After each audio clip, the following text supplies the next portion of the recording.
Bonjour à tous, toutes.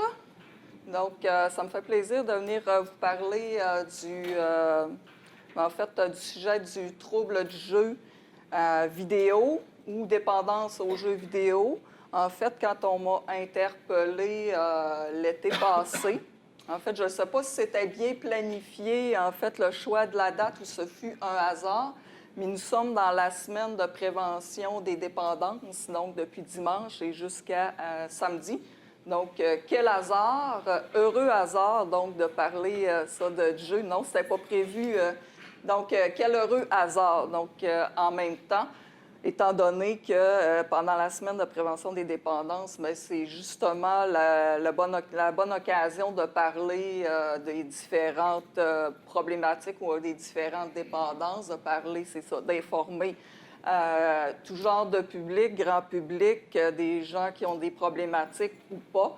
Donc, je suis professeure en travail social. Donc, je suis travailleuse sociale également. Donc, mon premier métier était justement intervenante sociale dans un organisme communautaire auprès des personnes qui vivaient des problématiques de dépendance, donc d'alcool, alcool, drogue, jeux pathologiques à ce moment-là. Et quand j'ai quitté au début des années 2000-2001, on commençait à voir apparaître des problématiques qu'on peut appeler de cyberdépendance, même si aujourd'hui, le terme est encore pas reconnu.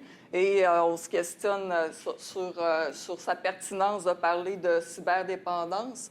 Mais on commençait à recevoir des gens qui, en fait, consultaient intensivement des sites de pornographie. Donc, on était sollicité pour de la cyberpornographie. Donc, à ce moment-là, c'était tout nouveau. Puis, on ne savait pas trop si on devait, parler de cyberpornographie, si on devait l'inclure comme une dépendance ou pas.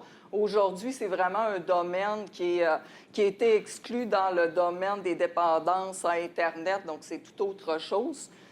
J'ai quitté mon travail comme intervenante pour m'embarquer dans un long cheminement d'une dizaine d'années pour faire un doctorat. Donc, pendant 10 ans, j'ai lu pratiquement tout ce qui s'est écrit sur Internet. Si on se rappelle ça, quand j'ai commencé mon doctorat, il n'y avait presque rien sur le phénomène d'Internet parce que déjà, on était au début, donc c'était pas si commun que ça.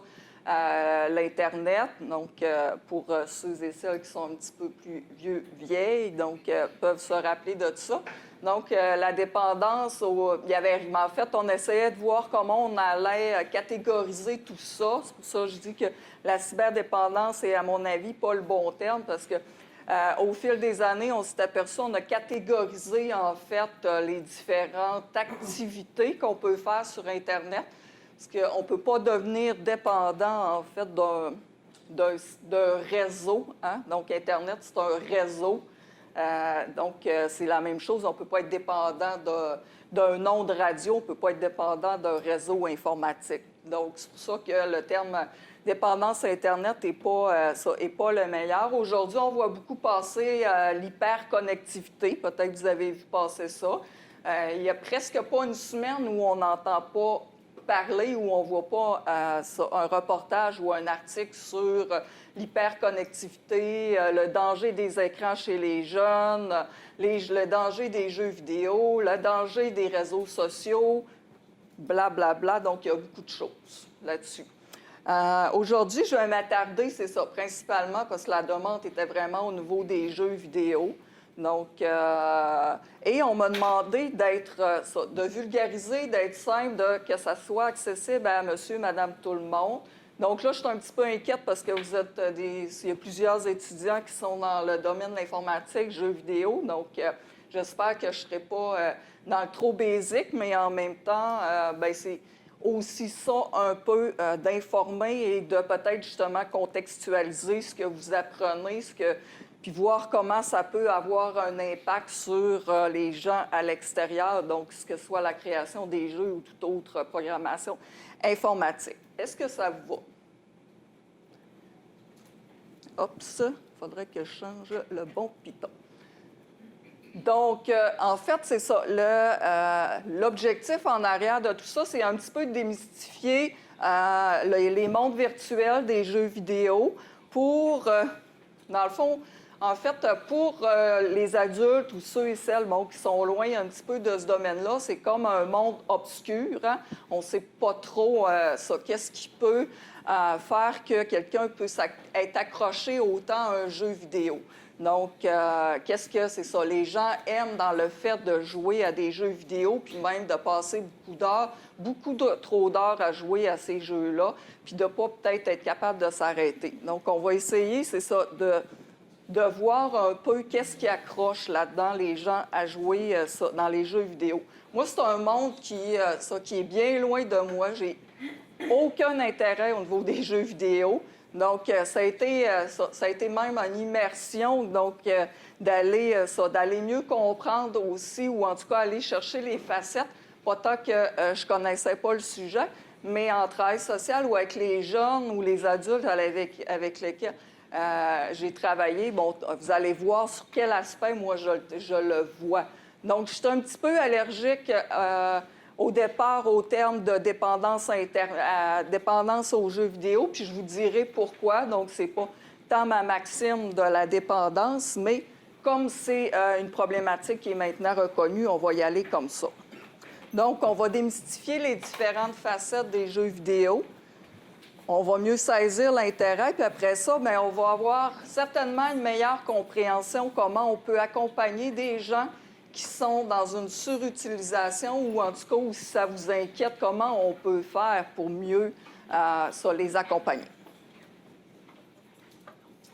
Hop, ça. Donc, on va regarder un peu, on va faire un bref historique du trouble du jeu vidéo. On va le contextualiser, puis on va définir, en fait, qu'est-ce que c'est le jeu vidéo. On va regarder rapidement, qu'est-ce que la science nous dit par rapport au trouble du jeu vidéo. On va regarder également qui est plus à risque de développer une certaine dépendance. On va mieux comprendre les mondes virtuels. On va catégoriser. En fait, il existe quatre catégories de jeux vidéo. Donc, on va regarder les spécificités sur chaque catégorie. Puis ensuite, je vais m'attarder beaucoup à l'avatar. Donc, vous comprendrez pourquoi, plus tard, pourquoi je m'attarde à l'avatar spécifiquement. Puis, on va ensuite regarder pourquoi on est accro aux jeux vidéo, c'est quoi les signes d'utilisation qui est inapproprié jusqu'à maintenant, ce que la science nous dit. Puis, donner des alternatives si jamais, c'est ça, vous êtes préoccupé ou vous avez des gens qui sont préoccupés par rapport à leur utilisation de jeux. Qu'est-ce qu'on peut faire? Comment on peut mieux accompagner, que ce soit nos jeunes à la maison ou des amis qu'on a. Donc, l'historique et le contexte, bien, je pense que les jeux vidéo, ça a toujours existé depuis que le monde est monde. Les jeux vidéo, ça existe depuis fort longtemps, sous plusieurs formes. Peut-être, est-ce qu'il y en a qui reconnaissent un petit peu mon type de console? Il y en a peut-être qui vont dire que c'est ça, cette grosse boîte-là. Donc, la première génération des Nintendo. Donc, peut-être pour plusieurs, vous n'avez pas connu ça. Donc, c'est toujours évolutif, puis c'est un monde qui évolue rapidement, donc au niveau de la technologie, donc la façon de jouer aux jeux vidéo. En 2018, en fait, on a décidé, l'Office mondial de la santé, puis ont décidé de reconnaître la dépendance aux jeux vidéo, donc comme étant un trouble du jeu vidéo.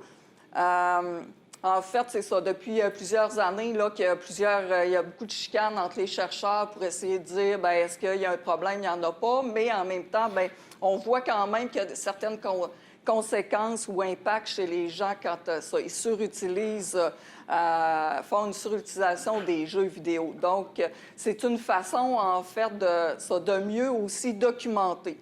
Donc, c'est encore assez dans les premières balbutiements donc de l'explication des troubles de jeux vidéo, parce qu'on espère, par cette reconnaissance-là, que les chercheurs documentent davantage. Donc, et en même temps, bien, ça vient aussi nous conforter dans l'idée que l'usage des jeux vidéo est peut-être plus dommageable que regarder des YouTubeurs ou des personnalités ou d'aller sur les réseaux sociaux. Donc, et en même temps, bien, que l'implication au niveau, c'est ça, des écrans, l'impact des écrans également là, n'est pas le même que d'autres problématiques. Donc, c'est ce qui fait qu'ils ont décidé de le mettre dans la classification internationale mondiale, donc le CIM, dans la 11e version. Ça, en fait, c'est l'équivalent du DSM, donc anglophone, donc le DSM, ou le CIM, c'est des bibles psychiatriques à lesquelles il y a toutes les maladies psychiatriques, donc de santé mentale, qui sont inclus avec des critères spécifiques et les médecins, les psychiatres peuvent faire des diagnostics. Pourquoi c'est important, dans le fond, de définir une problématique, de définir comme une dépendance, en fait, c'est parce que s'il n'y a pas un diagnostic, s'il n'y a pas une reconnaissance médicale, on ne peut pas se faire traiter, on ne peut pas se faire rembourser par les assurances. Donc, il y a quand même beaucoup de lobbying en arrière du fait qu'on va reconnaître une problématique ou pas. Donc, maintenant, c'est reconnu, on peut aller dans un centre de traitement et se faire rembourser notre thérapie pour un problème de jeux vidéo ou toute autre problématique avec Internet. Donc, le trouble du jeu, en fait, c'est aussi simple que ça. Ils sont pas... En fait, au début, on s'est demandé, en fait, dans quoi on allait le catégoriser. On s'est demandé si on allait faire un parallèle avec les autres dépendances ou sinon, c'était toute autre problématique. Donc, finalement, on a décidé de le classer dans la même lignée que toute autre dépendance. Donc, avec un peu comme les mêmes critères qu'on va dépister quelqu'un qui a une problématique de dépendance à l'alcool, drogue, jeux pathologiques, c'est la même chose. Donc, c'est un comportement, en fait, qui est lié aux jeux vidéo sur Internet, mais aussi hors ligne. Donc, c'est vraiment les deux spécificités. Il faut avoir une perte de contrôle du jeu, une priorité croissante, donc c'est toujours en augmentant. Je vais, c'est ça, donc accorder une importance plus importante aux jeux vidéo, donc par rapport à mes autres activités que je fais dans la journée ou dans la semaine. Il y a une perte d'intérêt aussi sur les autres centres d'intérêt. Peut-être qu'avant, je faisais du sport, j'ai délaissé les sports, peut-être que je m'intéressais à autre chose. Donc, ça, on le voit beaucoup chez les jeunes, où tantôt, ils faisaient beaucoup de sport et ils ont arrêté ça parce que tous leurs amis supposés sont en ligne en train de jouer des jeux vidéo. Et ensuite, il y a une poursuite de l'activité, donc ils poursuivent de pouvoir, en fait, de jouer toujours, malgré toutes les répercussions, les conséquences que ça peut amener dans la vie de l'individu. Donc, le plaisir ou la satisfaction est beaucoup plus importante que les conséquences qui sont reliées au jeu. Et il y a la notion d'obsession. Donc, toujours préoccupé, obsédé, je joue pas, mais je pense toujours à mon jeu. Ça, il faut que ces critères-là soient présents en fait, depuis 1 an. Ce qui fait la spécificité, justement, pourquoi c'est vraiment encore au début des études. Avant, on dit quand c'est entre 3 et 6 mois. Là, on n'est pas sûr. On aime mieux que ça soit présent depuis 1 an. Là, on va pouvoir émettre un problème, un trouble sur le jeu vidéo. Ça va jusqu'à maintenant? C'est clair? Donc, qu'est-ce que nous dit la science? Bon. Les jeux vidéo, ça correspond à des pratiques qui sont variables. Hein? Donc, selon les supports, les types de jeux puis l'âge des jeux. Je pense pas que, tu sais, quand on est bien jeune, qu'on joue les mêmes jeux que les ados ou que les adultes. Donc, il n'y a pas vraiment de profil type de joueur, étant donné qu'on va le voir, il y a plusieurs catégorisations aussi, puis l'âge va faire on va choisir tel ou tel jeu en conséquence. Donc, le jeu aussi fait partie maintenant de l'environnement culturel. Hein? Nos tout-petits, les enfants vivent dans cet nouvel environnement. Donc, c'est comme quelque chose d'accepté, donc socialement. Maintenant, c'est une activité sociale. Hein? Il y a des tournois aussi de jeux vidéo. Donc, il y a des rassemblements autour des jeux. Le jeu peut devenir aussi un mécanisme d'adaptation, puis ça, on va le voir plus tard, donc comment. Et là, il faut faire attention, même si on parle de dépendance au jeu, il y aurait entre 0,5 et 2 de la population qui serait dépendant. Donc, et même, il y en a qui vont tendre à beaucoup ça, tu sais, à être plus sur le 0,5 que vers le 2. J'ai vu dernièrement un 3 mais habituellement, ça, c'est similaire aux jeux pathologiques, ça peut être similaire aux dépendances aussi. Donc, il ne faut pas juste... Tu sais, moi, je dis, il faut faire attention. Hein, on ne peut pas voir des joueurs partout. Il ne faut pas avoir des joueurs partout. Donc, on doit justement continuer à être documenté. Puis, il n'y a pas de critères sur il n'y a pas de consensus sur le critère du temps. Donc, la durée. C'est ça qui devient difficile de dire. Puis ça, que ce soit au niveau des jeux, que ce soit des réseaux sociaux ou tout autre, c'est la durée, le temps, on n'est pas capable de s'entendre. Donc, c'est pour ça qu'on y a été dans des critères plus larges de dépendance. Il y a deux camps, en fait, dans les chercheurs. Il y a un camp qui vont dire, les chercheurs vont dire les jeux vidéo nuisent à la santé mentale. Sûrement, vous avez lu, c'est ça, des recherches ou en tout cas des articles qui font régulièrement le lien avec la dépression, avec l'anxiété, avec ça, le TDAH et d'autres problématiques. L'autre camp, eux autres, ils disent non, il y a peu ou pas d'impact, donc le jeu vidéo, sur l'individu. Donc, moi, je dis attention, hein, on n'est pas, c'est ça, il ne faut pas voir des dépendants partout, puis il faut rester vigilant. Moi, je commente, c'est ça, je ne suis pas dans les deux camps, en fait, j'essaie de me balancer, de dire, tu sais, de voir, en fait, qu'est-ce qu'il y a en arrière de tout ça. Donc, de ne pas nier qu'il y a quand même cette problématique-là qui existe, puis de voir, c'est ça, comment elle va se manifester. Donc, qui est plus à risque? Bien, c'est vous, messieurs. Donc, c'est les garçons qui sont proportionnellement plus à risque de faire un usage, donc autant intensif des écrans, mais autant des jeux vidéo. Donc ça, la littérature est abondante sur le fait que c'est les gars majoritairement qui vont jouer aux jeux vidéo, minoritairement, nous, les filles. Donc, ça ne veut pas dire qu'il n'y a pas de filles qui s'intéressent aux jeux vidéo, mais très peu. Donc, et les garçons, bien, se font valoir, les gars se font valoir par leur performance dans les jeux vidéo. Donc, ça, c'est important. Les adolescents, bien évidemment, sont une population plus à risque, donc de toutes les problématiques de dépendance, bien évidemment. Les jeux vidéo également. Donc, les ados, pourquoi? Parce que l'identité se développe à travers cette période-là. Il y a une fragilité, on apporte une grande importance, en fait, à la rétroaction, d'être hot, de faire partie d'une gang, on se définit par notre groupe. Donc, les jeux vidéo, c'est un beau moyen pour aller chercher un sentiment d'appartenance. Donc, et c'est les garçons entre 14 et 20 ans présentement qui vont le plus consulter pour une problématique de jeux vidéo. Mieux comprendre, en fait, les mondes virtuels. Donc, ça, vous le savez, c'est des mondes qui sont imaginaires, qui sont inspirés par la littérature ou le cinéma. C'est original, c'est inventé, hein, donc c'est pas la réalité.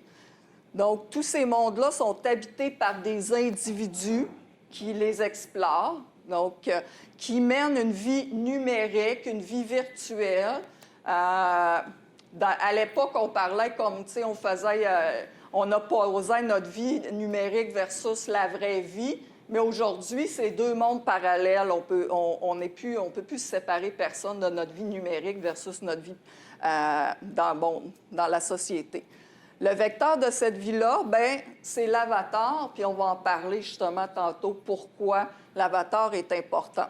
Toujours plus riche et complexe, donc c'est un monde qui est immersif. Le joueur, il devient l'acteur, donc, de son univers par son avatar. Hein, c'est un résident de l'univers, donc c'est pour ça qu'on parle d'une vie numérique.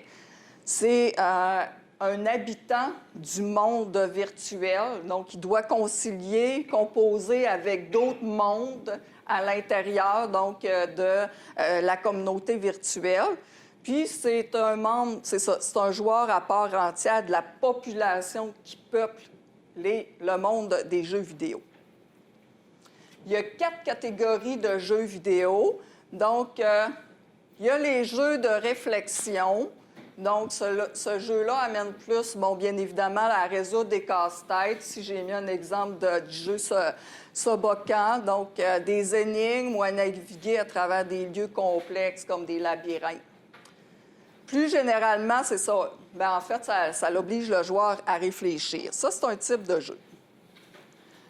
Le deuxième, c'est plus les jeux de stimulation. Donc, ça reproduit une activité ou une action dans divers environnements.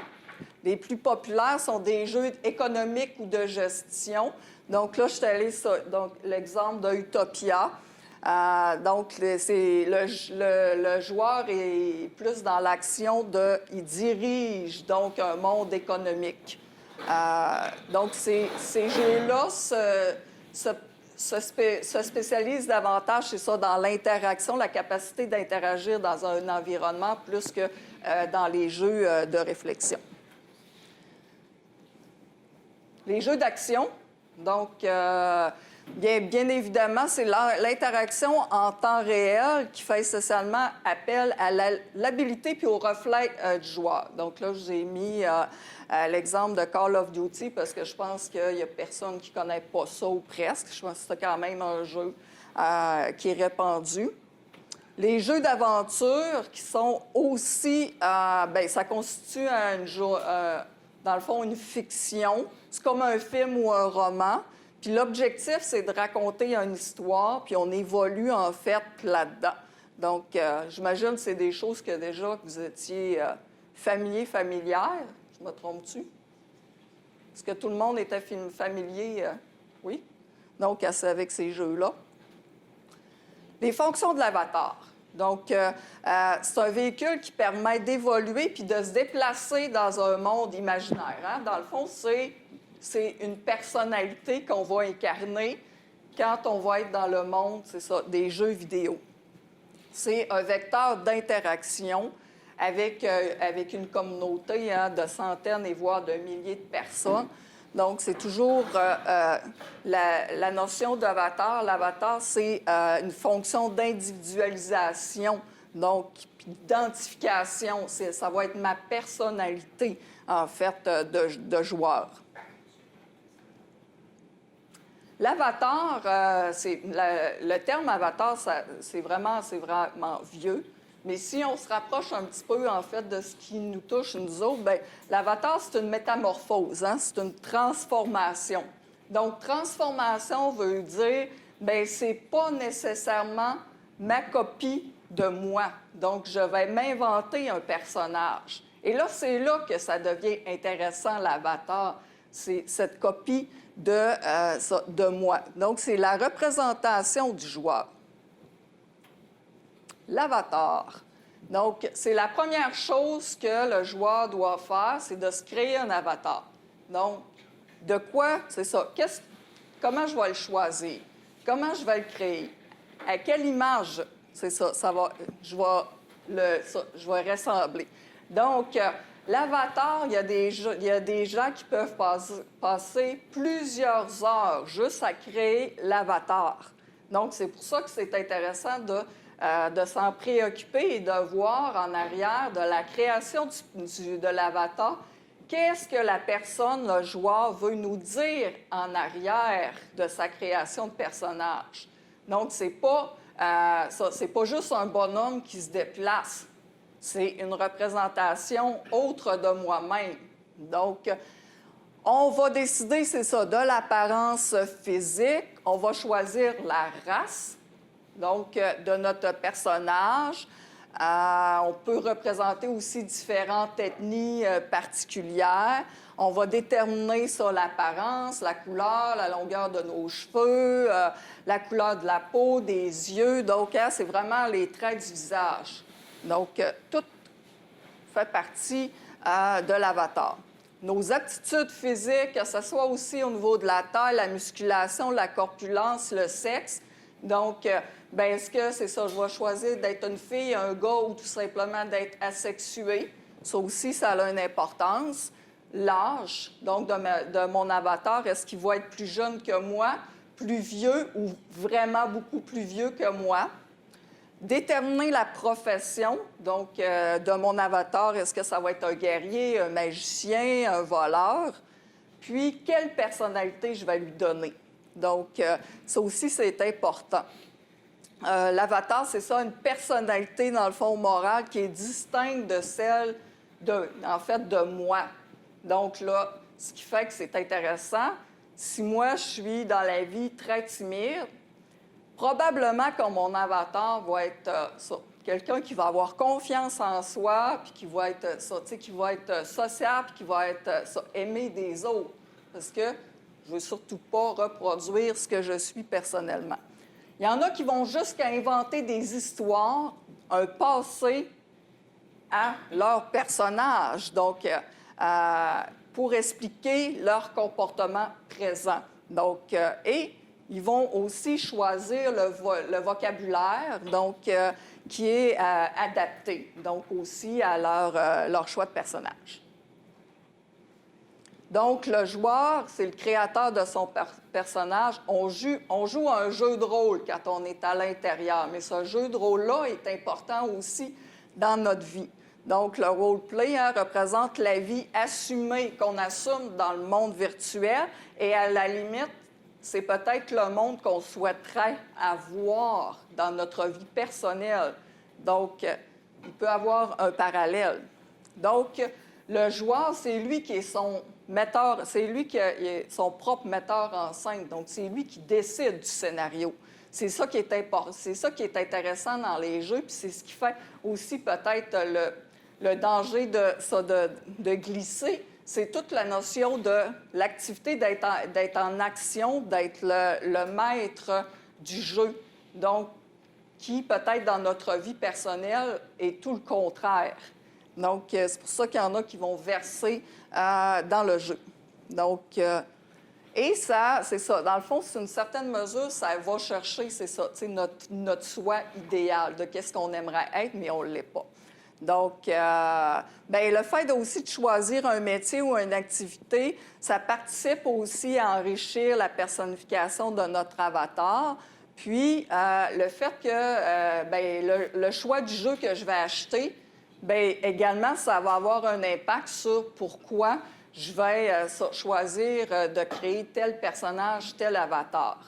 Donc, tout ça, c'est important quand on va rencontrer ça, des gens qui ont une problématique, en tout cas, qui surutilisent ou où les parents sont inquiets de leurs jeunes qui passent beaucoup d'heures, bien, tout ça peut servir à une communication, donc à rentrer dans l'univers des jeunes.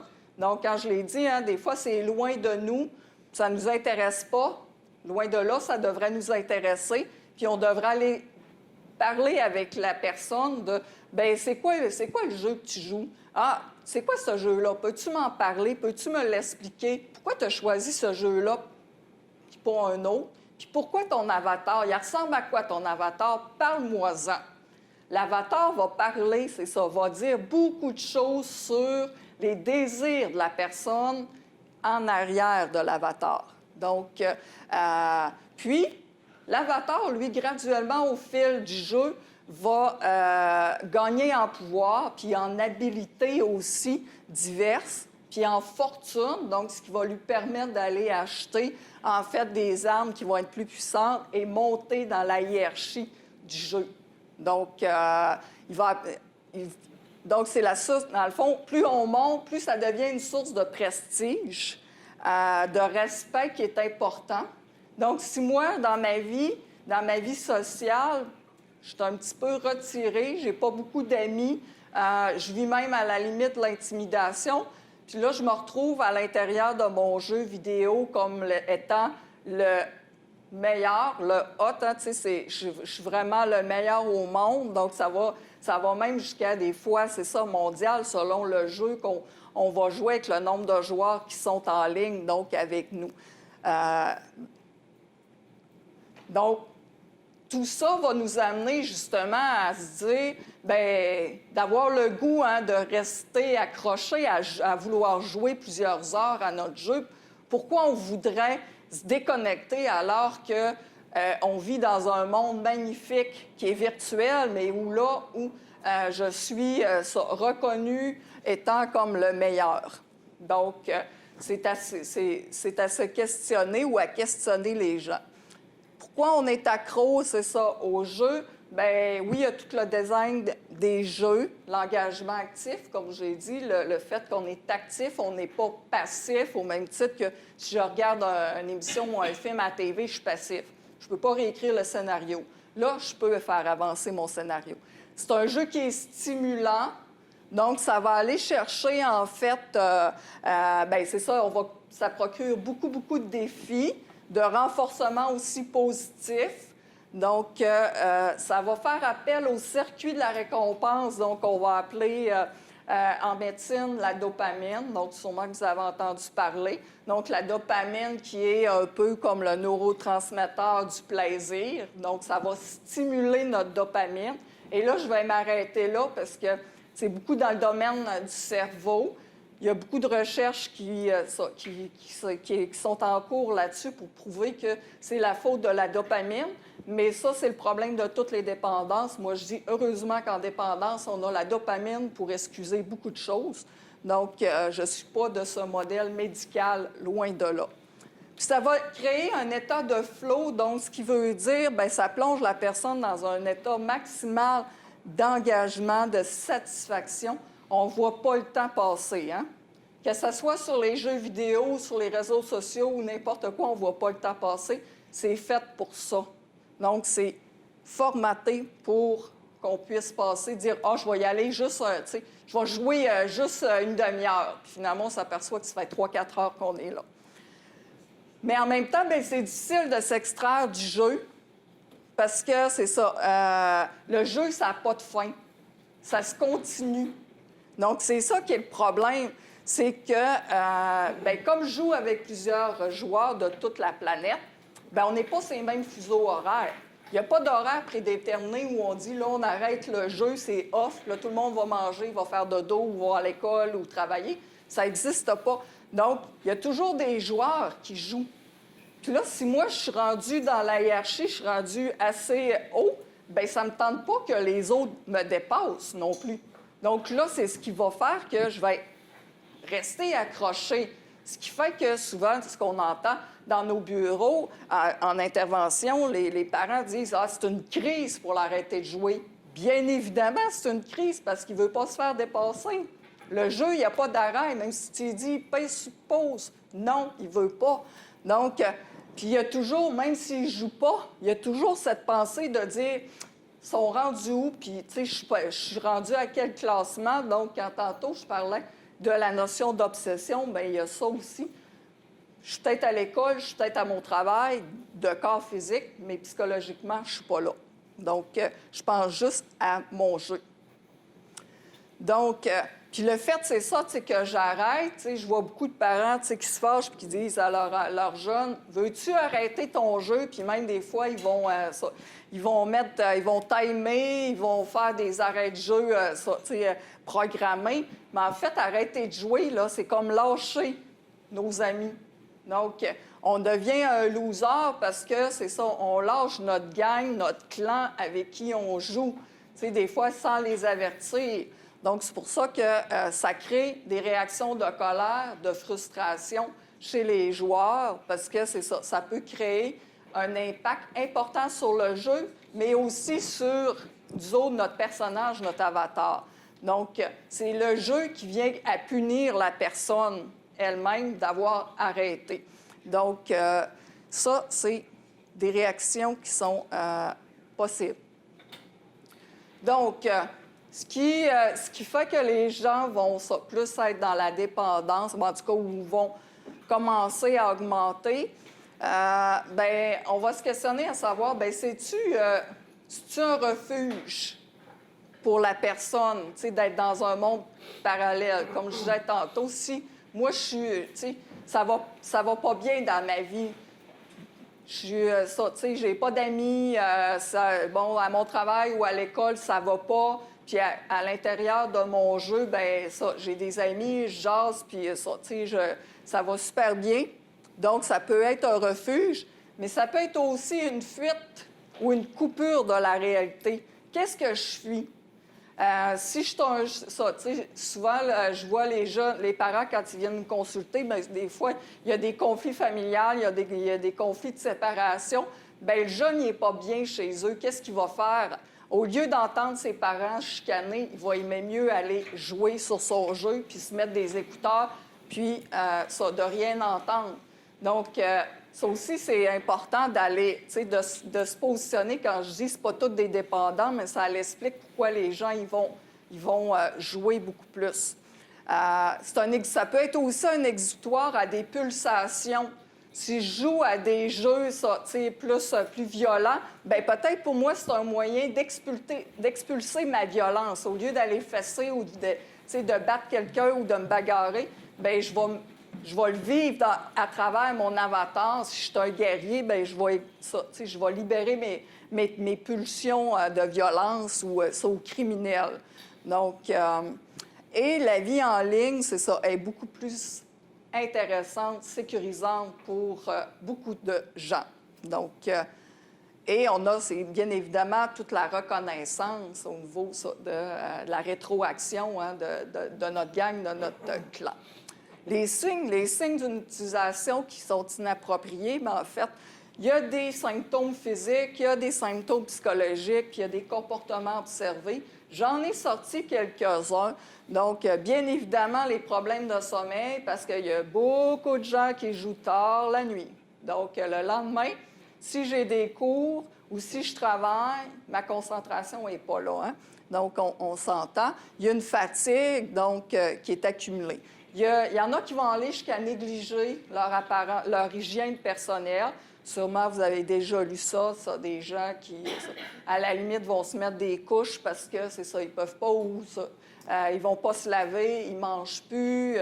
Donc, ça le fait régulièrement, les manchettes, là, surtout en Chine, où les jeunes Chinois sont comme vraiment accros au jeu. Problème de concentration, les mauvaises habitudes alimentaires, ou bien je vais manger du fast-food en jouant pour ne pas perdre de temps, ou je ne mangerai pas. Puis, il y a les troubles liés au niveau physique, les yeux, le cou, le dos, et j'en passe. Donc, et au niveau psychologique, tantôt, j'en parlais un peu, l'idée du refuge. Il y en a que ils vont aller jusqu'à être agressifs, même voire violents. Donc, si on essaye de leur enlever ou leur couper les heures de jeux vidéo. Bien évidemment, quelles conséquences que ça a sur mon entourage? Je vais délaisser mes amis, je vais délaisser ma famille, je vais avoir une perte d'intérêt.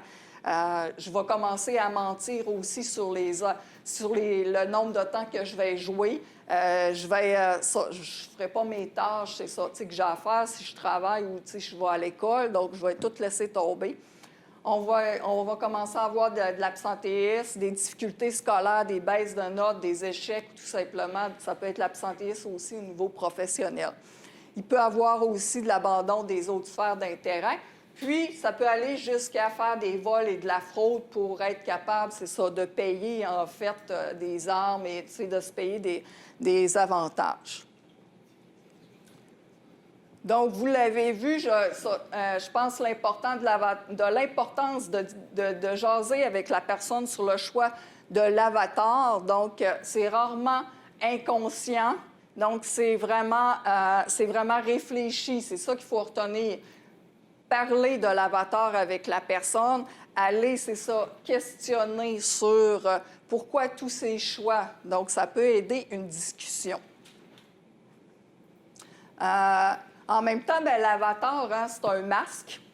T'sais, on est en arrière d'un ordinateur, d'un écran, donc c'est le masque qui va aussi influencer nos comportements. Il y a beaucoup de gens qui vont se permettre bien des choses en arrière d'un écran qui ne se passerait pas dans le temps réel. Donc, puis ça, on le voit, le dérapage même sur les réseaux sociaux. Donc, ça fait baisser nos émissions. Donc, ça, on dit beaucoup plus de choses. L'avatar, c'est ça, en fait, aussi, permet ça, de nous conforter versus la pression sociale qu'on peut subir dans notre vie.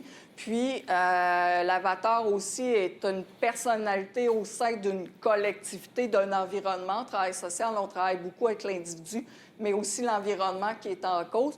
Puis, en dépendance, on travaille sur trois choses. On va travailler sur la substance, le jeu ou l'activité, sur l'environnement, puis sur l'individu également. Donc, c'est pas juste l'individu qui est comme l'être coupable, le malade, qui a un problème. C'est aussi, il vit dans un environnement, dans une grande collectivité. Donc, pour terminer, en fait, des alternatives, bien, c'est de s'intéresser, hein, comme je l'ai dit, maintes fois, à la personne, au type de jeu, à l'avatar, d'aider la personne à rétablir aussi un mode de vie sain, de reconstruire un horaire de vie, de développer des comportements alternatifs, donc d'autres loisirs, d'essayer d'aller réinstaurer ça ou d'aller voir. Donc, ça, c'est jamais facile, hein, parce que, il y a toujours cette stimulation-là au niveau de la dopamine que je parle. Moi, avant qu'Internet arrive, je travaillais avec les cocaïnomanes qui étaient hyper stimulés. Puis là, bien, je leur proposais pas d'aller dans le bois, prendre une marche puis écouter les petits oiseaux qui chantaient, là. Parce que là, je pense que le niveau d'adrénaline n'est pas le même. Hein? Entre les petits pit-pit, là, ils m'auraient trouvé vraiment plate. Donc, c'est des gens qui aiment aller chercher de l'adrénaline. Donc, il faut regarder des méthodes alternatives qui vont dans ce sens également. Diminuer graduellement au lieu de retirer. Impossible de retirer tout ça. Faut apprendre aux gens à rééquilibrer le temps du jeu. Puis c'est en arrière, en questionnant, en mieux comprendre qu'est-ce qui les a amenés, la fuite, le refuge, le mal-être. C'est ça qui nous permet de comprendre pourquoi. Donc, au lieu de tout retirer, c'est inutile. Développer des habiletés d'autocontrôle, c'est ce que je viens de dire, puis d'aider les gens à développer des habitudes ou des habiletés relationnelles, donc qui sont nécessaires au fonctionnement social si jamais la personne a de la difficulté d'être en lien avec les gens. Donc, c'est certaines alternatives qu'on utilise. Il peut y en avoir plein d'autres selon les gens, mais habituellement, c'est ce qu'on prône. Ouf! Mon marathon, hein? 5 minutes. Avez-vous des questions? Oui? Donc, vous disiez que les cocaïnomanes, ça leur prenait quelque chose de stimulant. C'est quoi, premièrement, la chose que vous faisiez avec eux? Puis, deuxièmement, c'est quoi que vous proposez aux ceux qui sont dépendants aux jeux vidéo comme activité de transit, là, mettons, entre leur addiction et la vie normale? Première chose avec les cocaïnomanes, c'est comme d'aller voir, essayer d'aller rechercher avant qu'ils surconsomment, avant qu'ils consomment des substances, c'était quoi leur champ d'intérêt? Souvent, il y en avait déjà, mais ils les ont laissés, donc c'est d'essayer d'aller les rechercher. Sinon, d'aller voir, de leur faire essayer des choses, là, de discuter avec eux autres selon la personnalité. Bien évidemment, ça dépendait. Il y en a qui c'était beaucoup dans l'activité physique, il y en a d'autres, ça allait plus dans les arts, puis c'était ça. Il y en a qui se faisaient, ils avaient tout oublié, ils faisaient de la peinture, quelque chose, puis ça les passionnait. Donc, on essayait d'aller rechercher ça. Des fois, c'était pas toujours facile. C'est un long chemin, hein? Donc, c'est pas du jour au lendemain de dire on se met à triper en faisant de la peinture. c'est pas le même thrill. Donc, il y a un deuil aussi à travailler sur l'effet de la stimulation, donc du plaisir. Puis avec les gens, au niveau du jeu vidéo, bien, c'est la même chose, c'est de voir, bien, c'est d'essayer de comprendre qu'est-ce qu'il y a en arrière, pourquoi tu passes tant d'heures à l'être, pourquoi tu es sur ton jeu vidéo, tant d'heures par semaine ou tant d'heures par jour. Y a-t-il un malaise? Dans le fond, le jeu vidéo, la surutilisation, c'est un symptôme. Dans le fond, c'est pas le problème en soi, hein, le jeu vidéo. C'est juste un symptôme d'un malaise. Moi, je dis pas faut éliminer tous les jeux vidéo, puis plus jamais y aller, puis ces réseaux sociaux, c'est la même chose, puis Internet. C'est qu'est-ce qui se cache en arrière? Pourquoi moi, je préfère passer des nuits blanches ou ma fin de semaine complète à jouer aux jeux vidéo au lieu d'être avec mes amis ou de faire autre chose. Donc, c'est d'essayer de comprendre tout ça en arrière. Puis ça aussi, ça se fait pas comme ça. C'est en discutant avec la personne. Je sais pas si ça répond. Oui? Oui? Dans les alternatives aussi, ça n'a pas été nommé dans ton point ici, mais il y a aussi un aspect au niveau de la prévention. Oui. Puis il y a des initiatives qui sont en train de décoller en ce moment à Québec-Montréal. C'est des groupes de gamers qui forment des ressources ou tout ça, qui se mettent en ligne avec la communauté puis qui font la référence de la prévention. Oui. Puis il y a un groupe, là, notamment, qui est de plus en plus émergent, c'est Intervenants Gamers, puis ils sont super actifs. Puis, moi, je l'ai vu, là, on peut les suivre en live quand ils font du streaming, mais comme les jeunes ou les moins jeunes, tous les gamers viennent les retrouver, leur posent des questions, puis ces gens-là sont formés en intervention et ils répondent aux questions, ils jasent, ils développent un peu des liens de confiance, puis ça permet de référer aux ressources. Fait que cet aspect-là, je pense qu'il va être à développer là, dans ces années, les prochaines années. Oui, tout à fait. Puis moi, ça me fait toujours sourire parce que en fait, quand Internet, on a commencé à parler de dépendance Internet vers les années 2000-2001, le premier traitement qui s'est offert, c'était sur Internet. C'est régler une dépendance Internet par un traitement sur Internet. Donc, puis là, c'est pour ça que je dis on ne peut plus s'en sortir. Hein, c'est là on va les chercher. C'est d'aller un réseautage. Les gamers sont en ligne. Tout à fait. On peut aller les rejoindre par un milieu où ils ne sont pas. Alors qu'ils sont là, aller les rejoindre par là puis aller leur offrir du support sur leur propre réseau. Tout à fait. C'est pour ça que je dis on ne peut plus se dissocier, parce que tout le monde est là. Donc, utilisons ça comme ça. Comme vous dites, d'aller chercher, les rejoindre là. Mais ça me fait toujours sourire quand même parce que c'est comme un peu paradoxal, mais on ne peut plus s'en sortir. Donc, puis oui, ça va être des initiatives. Il y a aussi écran pause ou pause écran, là, ça qui a été lancé l'année passée, puis que ça, il y a une page Facebook, puis qui invite les gens, ça, comme à se donner un temps de pause, donc à réfléchir. Il y a plusieurs initiatives, mais c'est tellement, comme je disais au début, ça a été reconnu dans la classification mondiale du côté européen, mais du côté nord-américain, nous, le DSM, à laquelle les psychiatres font appel, ça n'a pas été encore reconnu officiellement. Donc, c'est une question de temps. Là. À la prochaine révision, on va le voir apparaître, mais ça aussi, ça freine. Les maisons de thérapie ne peuvent pas recevoir nécessairement de l'argent pour offrir des traitements. Donc, pour l'instant, il y en a une maison là, qui est pour les jeunes adolescents, mais il va y avoir d'autres choses. Oui? Est-ce qu'il y a des ressources en ce moment dans la région qui, même s'ils n'ont pas de financement, essaient d'aider ces personnes-là? Oui, toutes les ressources en dépendance. Okay. Ça, vous appelez que ce soit chez les jeunes adolescents, il y a l'Arbre du Fjord, donc qui offre de la thérapie. Pour les adultes, il y a le Centre de réadaptation en dépendance qui ont des points de service là, partout au Saguenay-Lac-Saint-Jean. Il y a Maison d'hébergement le séjour à Jonquière, qui est un organisme communautaire qui prépare les gens à aller, qui sont un organisme de référence, donc il y a possibilité aussi d'y aller. Puis, il y a aussi, ici à l'université, la clinique universitaire en travail social, qui a été inaugurée là, au mois d'octobre dernier, où on fait des interventions familiales, puis souvent, on rencontre des parents, puis, souvent, on a cette problématique-là qui est à l'intérieur de nos suivis. Là. Donc, il y a plusieurs choses plusieurs places. Oui? Est-ce que la clinique universelle de psychologie fait quelque chose aussi en lien avec ça? Je ne le sais pas. Aucune idée. Oui.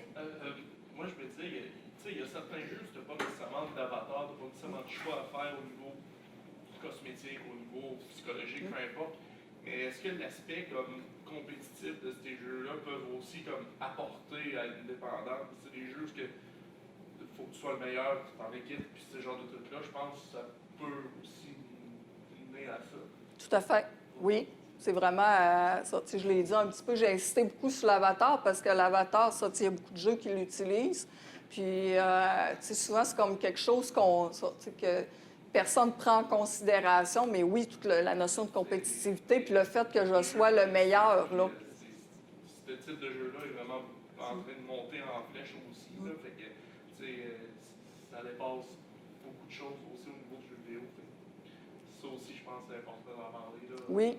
Oui, vous avez raison. Puis en même temps, bien, je le disais, c'est un domaine qui est tellement en expansion, ça va tellement vite. C'est incroyable, là. On finit tout le temps par comme c'est ça. Si on n'est pas dedans, on finit par s'y perdre parce que ça, il faut tout suivre, là. Mais que ce soit ça ou dans d'autres choses, là, c'est ça. Même au niveau des réseaux sociaux, je suis en train de mener une étude sur les réseaux sociaux puis le téléphone intelligent, donc l'utilisation chez les jeunes de 18-24 ans, si ça vous intéresse à participer à mon étude. Donc, essayer de comprendre ça, tout ça. Puis, écoute, il a fallu... j'ai fait prétester mes questionnaires auprès des jeunes, ça, pour avoir le bon langage, les bons réseaux sociaux, les jeux, parce que ça... à un moment donné, la différence d'âge aussi, ça me rattrape, donc pour être au même niveau que tout le monde, pour que ça réponde bien. Mais oui, la compétition, c'est hyper important, là, à prendre en considération s'il n'y a pas d'avatar également. D'autres questions? Oui? On a beaucoup parlé d'avatar, de récompense. Ça existait dans d'autres trucs avant, mettons Donjons et Dragons, oui. le papier. Mais on n'entend pas vraiment parler de dépendance à Donjons et Dragons, jeu de rôle. Pourquoi? Est-ce que le médium du jeu vidéo de l'écran a un impact ou est-ce qu'on n'a pas parlé d'impact de l'écran, juste de l'avatar? Donc, pourquoi il y a pas... Bien, il n'y a pas juste l'impact de l'avatar, mais il y a l'impact du fait que il y a le jeu qui est continu. Il y a des jeux que c'est toujours en continu. Ça a un impact. Le fait, c'est ça, de se sentir le meilleur ou d'être le meilleur et l'impact aussi. Là, oui, il y a l'avatar, mais il y a tout autour de ça. Puis pourquoi on ne parle pas de ça, de dépendance à Donjon Dragon? Il y en a peut-être qui le sont. Puis on n'en fait pas. C'est pour ça que je disais j'ai un malaise, moi, avec toute la notion du trouble du jeu, parce que c'est comme créer une nouvelle dépendance, ça. Puis est-ce que c'est vraiment nécessaire? Je ne le sais pas. Les études vont le démontrer, là, mais pour moi, ça répond beaucoup plus c'est beaucoup plus un symptôme, comme je dis, qu'un réel problème.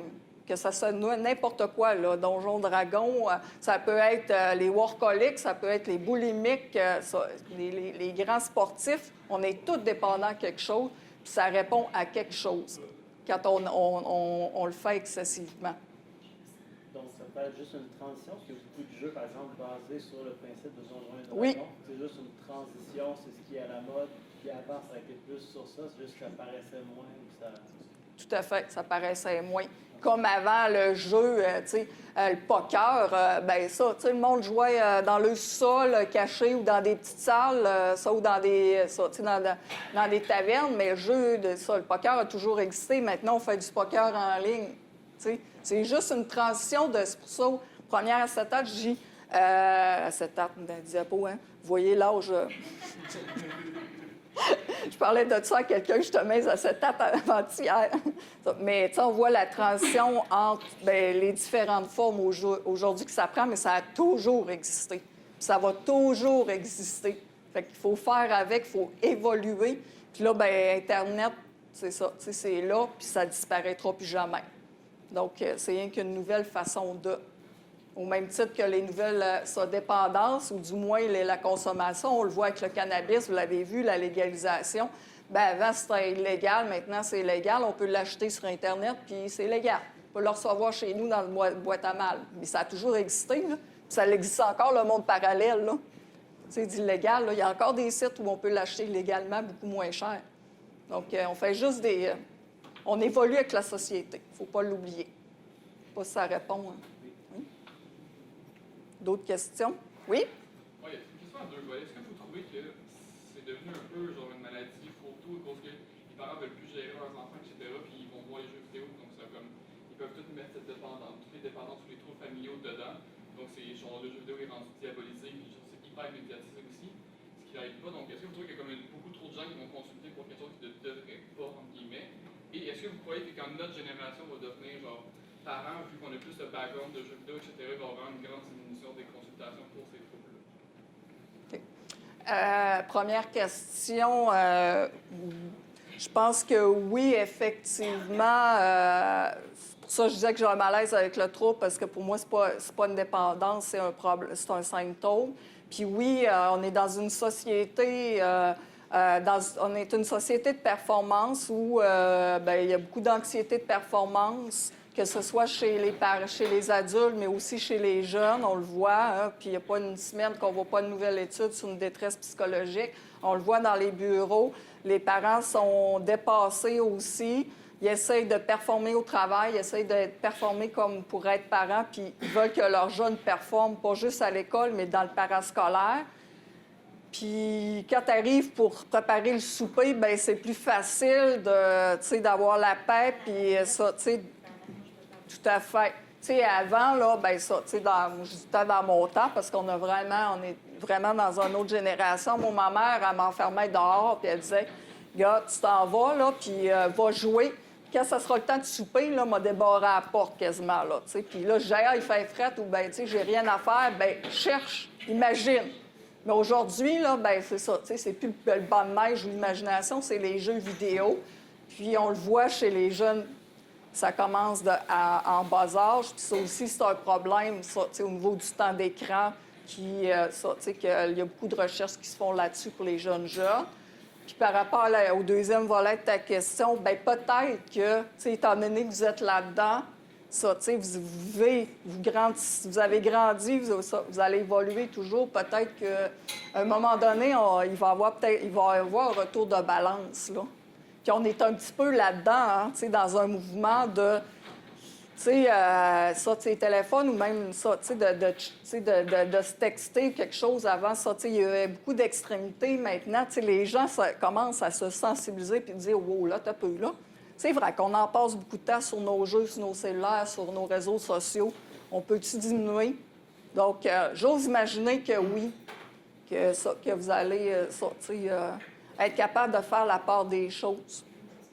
C'est un vœu. Je vous mets la pression sur vous autres, là. C'est ça, t'sais. J'espère que vous allez mieux faire. Mais, tu sais, c'est comme quelque chose, tu sais, quand je disais, c'est loin des adultes d'aujourd'hui qui sont parents, hein? Puis même moi, c'est vraiment loin de moi, les jeux vidéo, parce que je suis pas née dans ça. Je m'intéresse à ça, oui, depuis plusieurs années, mais ça fait pas de moi quelqu'un qui me tente non plus d'aller là-dedans, dans cet univers-là. Mais ça, il faut démystifier, il faut informer. Puis oui, avec les parents, je vais beaucoup démystifier qu'est-ce qui se passe. Puis des fois, il arrive par cette bande-là, puis ça bifurque sur c'était quoi le problème, à la maison ou chez le jeune.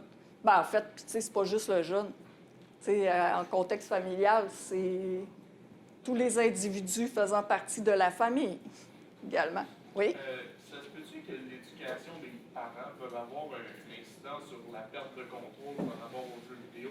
Tu sais, le fait que l'enfant va pas avoir le réflexe de se lever et d'aller manger s'il a faim parce qu'il est en avant de il est plugué en avant de son jeu, ou ben, tu sais, le fait de se dire, oups, ça fait peut-être 3 jours que je ne me suis pas lavé, et tout de même, tu sais, ça peut-tu venir de là aussi? Par rapport à l'éducation comme telle que les parents les ont laissés faire? Oui, c'est ça. Je pense que non. Il y a je pense qu'il y a vraiment un désespoir chez les parents. Ils ne savent plus. À un moment donné, ils font comme un lâcher-prise parce que ça les dépasse. Ouais. Mais ils ont essayé beaucoup de choses. Quand je dis, ça va jusqu'il y en a qui sont violents. Il y a une année que j'ai reçu des parents, une mère avec un adolescent qui était plus grand qu'elle. puis qu'il l'a rentré dans la porte, tu sais, de sa... Tu sais, dans la porte, là, carrément, là, puis c'est le beau-père qui l'a arrêté, là. Fait que, tu sais, à un moment donné, les parents ils finissent par choisir leur bataille, puis ils savent plus comment, là. Des fois, ils ont peur ou ils savent plus, ça. Puis c'est là, des fois, qu'ils arrivent, c'est ça, tu sais, en consultation, parce que c'est dépassé, là. Mais je pense pas que, tu sais, qu'il y en a, oui, une minorité de parents qui sont négligents, pas juste là-dedans. Tu sais, on le voit, tous les enfants de la DPJ, tu sais, il y a une négligence parentale, mais c'est à tous les niveaux, là. Donc, c'est pas la faute des parents comme tel. D'autres questions? Ça fera plaisir, si vous avez d'autres choses, de vous répondre. Si ça vous tente de participer à ma recherche sur les... Ah? Oui, OK, oui. Oui. Super. Puis j'ai aussi mes cartes, c'est ça, de bureau. Donc, bien, merci de votre attention, de votre participation. Puis, j'espère que ça a amené des éléments complémentaires que vous ne connaissiez pas ou moins. Merci.